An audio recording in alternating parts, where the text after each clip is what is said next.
Everybody has the desire to do something, but they don't have they don't know how to really complete the process of dedicating themselves and having the discipline to do it. If you got the desire, you got to match that desire with your dedication, and you got to match it with your discipline. It may not happen at the moment that you want it to, but you got to understand the process. Everybody wants it yesterday.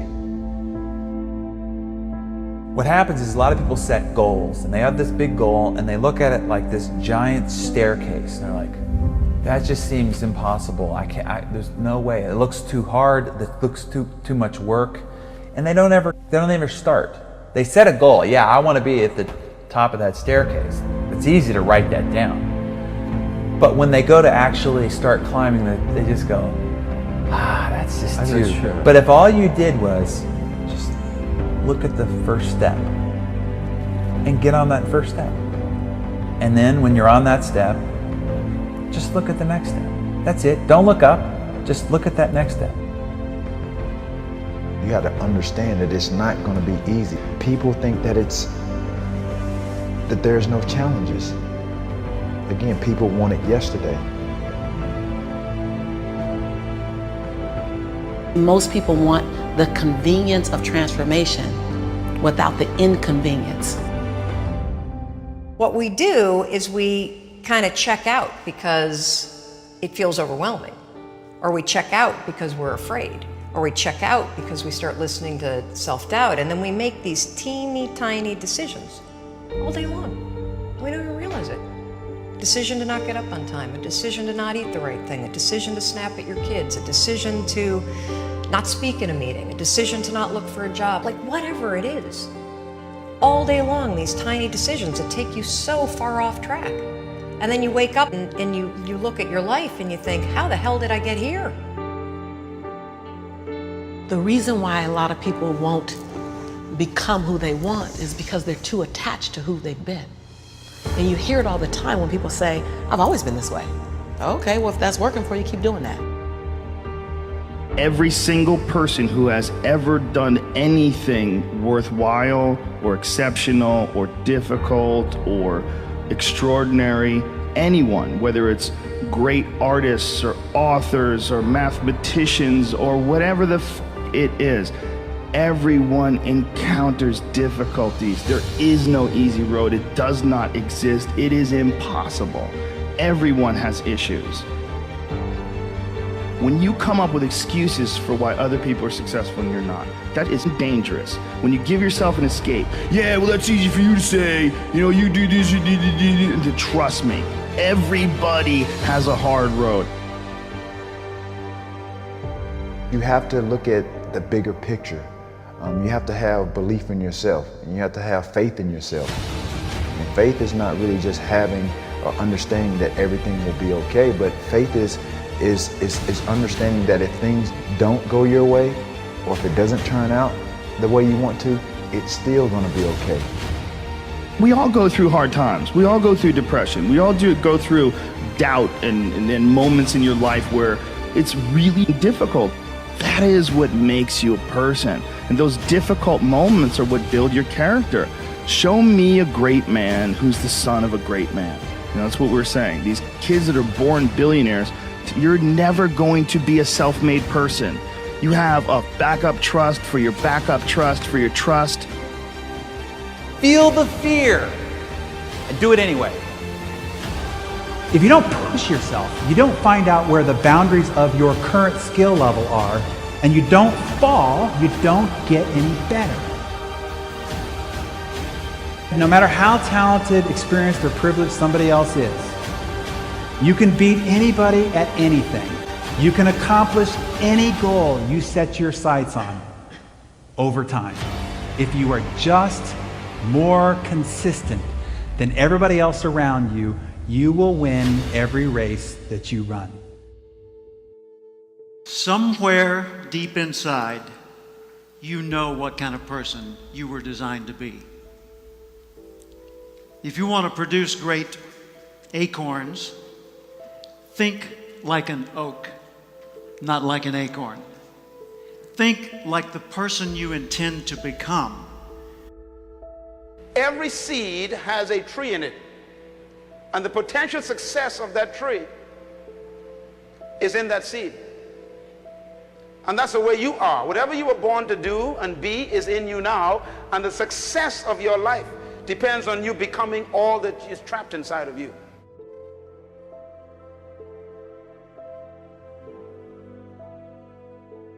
What kind of seed is in you? I believe part of our responsibility in life is to find out who we are. You were not born just to make a living and keep a job and pay bills and then die.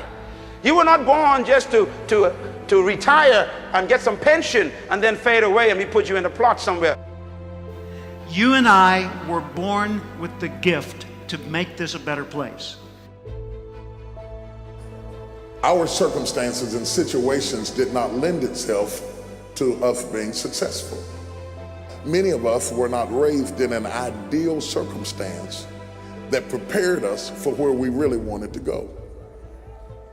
And even though we love the idea of being progressive or prospering or intelligent or spiritual, the reality is we were not aligned in the direction that we needed to be aligned to go to where we're trying to go.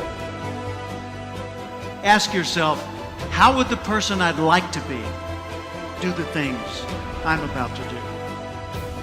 Success for the next year is going to be you making another step toward fulfilling your purpose in life while you were born, making another step.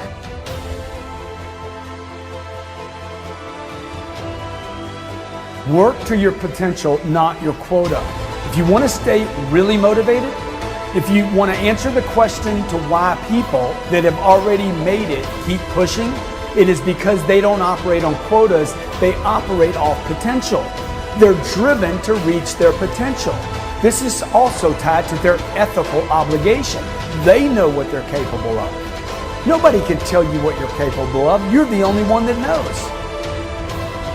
Work to your potential, not just a quota, and I promise you, you will be on fire day and night. I never expected to be anything but ordinary. I was raised to be nice and ordinary.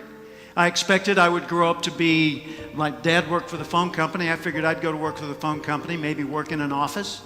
I figured I'd work till 65. I'd have 1.34 kids. I'd retire at 65, and then I'd die at the statistical average age for my gene pool. That's what I expected. Until one day in 1972, on the radio in the next room to mine, I heard a voice that changed everything. I heard the voice of Earl Nightingale, known at the time as the Dean of Personal Motivation. He said, if you will spend 1 extra hour each day studying your chosen field, you'll be a national expert in that field in 5 years or less. That hit me like a tornado. It rearranged everything in my life. If you were to focus half an hour of study on one field of endeavor for 5 consecutive years, you'd not only transform you, you'd transform the world around you. And we collectively would transform the world as we know it today.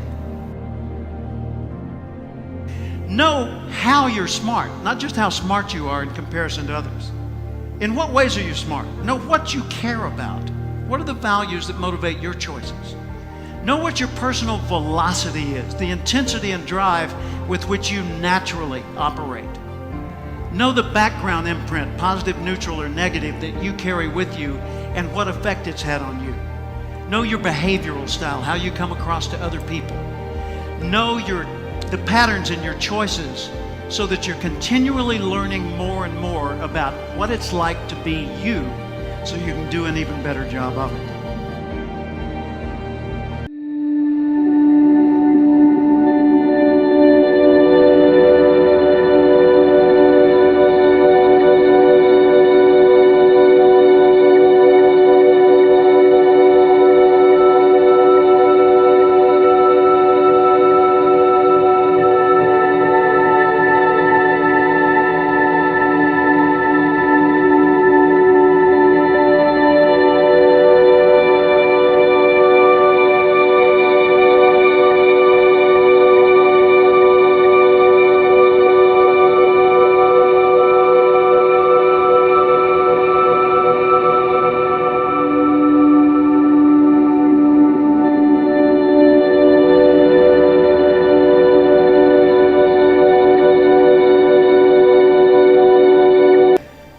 how would the person I'd like to be do the things I'm about to do? If you want to be successful in life, do not seek success. Seek to become a person of value. Make yourself valuable and they'll pay for you. The mind of a champion, the relentless pursuit of always winning, always conquering, always thinking what to do next is instilled in all of us.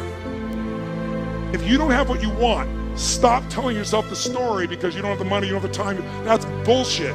It's because you haven't committed yourself where you would burn your boats. If you want to take the island, burn your boats, and you will take the island, because people, when they're going to either die or succeed, tend to succeed. But most of us give ourselves a way out, and that's why we don't have what we want. So if you and I really want to know what's going to take to get your dream and make it real, it's to stop all the things you told yourself that aren't. And I'm here to tell you what I said at the top of our discussion. 80% of success is psychology and 20% is there. This is the secret. As long as you're working toward your inner goal, your dream, then success is possible. The most important element is for you to be able to do this, to be able to establish, most importantly, where you really are in your life today. Where are you? And where do you really want to go? What's going to create this extraordinary life? And to look at it brand new. Because some of you right now, if you continue the direction you're going, are going to be successful and unfulfilled, unhappy, and stressed. You have to be self-disciplined. It's necessary for everything you do in your life. If I want a better life tomorrow, I need to start working on it today. Ambition is a minute-by-minute, day-by-day mentality. To have the ambition to work towards a better family life, a newer car, a bigger house, a financially secure future, you have to live it every moment. If living a successful life was easy, I'm sure more people would be successful. If where you are is not what you saw, then what you are in is temporary. What's your dream? The dream is the most valuable, delicate gift you could ever have given to you. And there are people out there that'll try to steal it every single day of your life. We have the ability to live a lifestyle that fits our goals and dreams. You have the ability to put together any type of lifestyle you want in your mind and have it come true. It's an ability that you have, but you need to build that dream up and watch out for the dream stealers. Going for small accomplishments along the way for however long it takes. So let's think about this for a moment. What outside evidence or results or proof can be seen when you accomplish your goals one step at a time? You'll start to see things change around you, little things, not major things, but little everyday things, things you may not even notice unless you are paying attention. If you're one of those who'd rather stay up late and get up late, only to discover that your workplace doesn't fit your schedule, and you roll out of bed cursing the alarm clock every morning, maybe you could start with the little change of going to bed half an hour earlier than normal.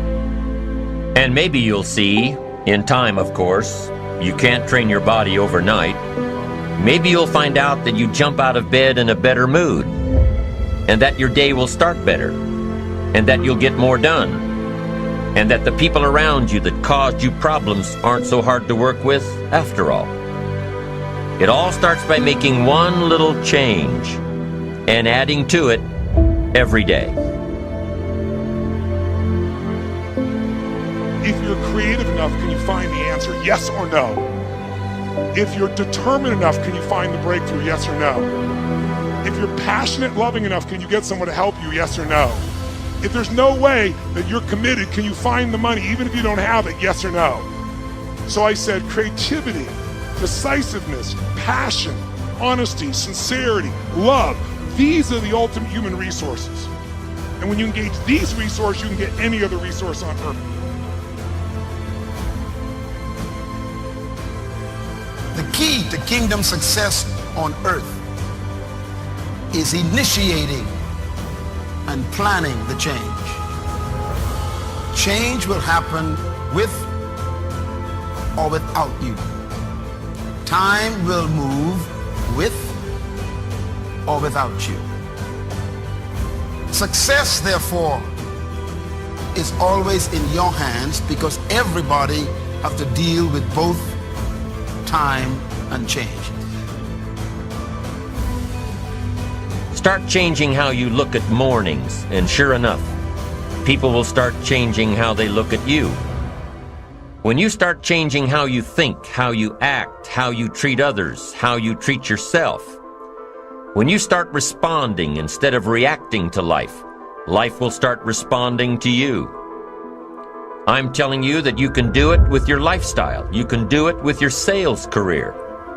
You can do it with your management career. You can do it with any part of your life. Your dream is only a dream until it has a plan.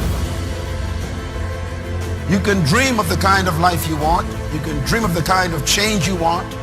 You can dream of the kind of future you want, but until you wake up and begin to plan to get there, it will only be a dream. When you get up tomorrow morning and are standing in front of the mirror getting ready for the day, remind yourself that you are somebody, that you are important, and that you can make the changes that will move you closer to your ideal future. The only key to regulating and controlling change is planning. If you don't have a plan, you have no protection. A plan doesn't only tell you what you want to do. A plan tells you what you don't want to do. And so the key to success on your journey through this planet is to have a clear plan.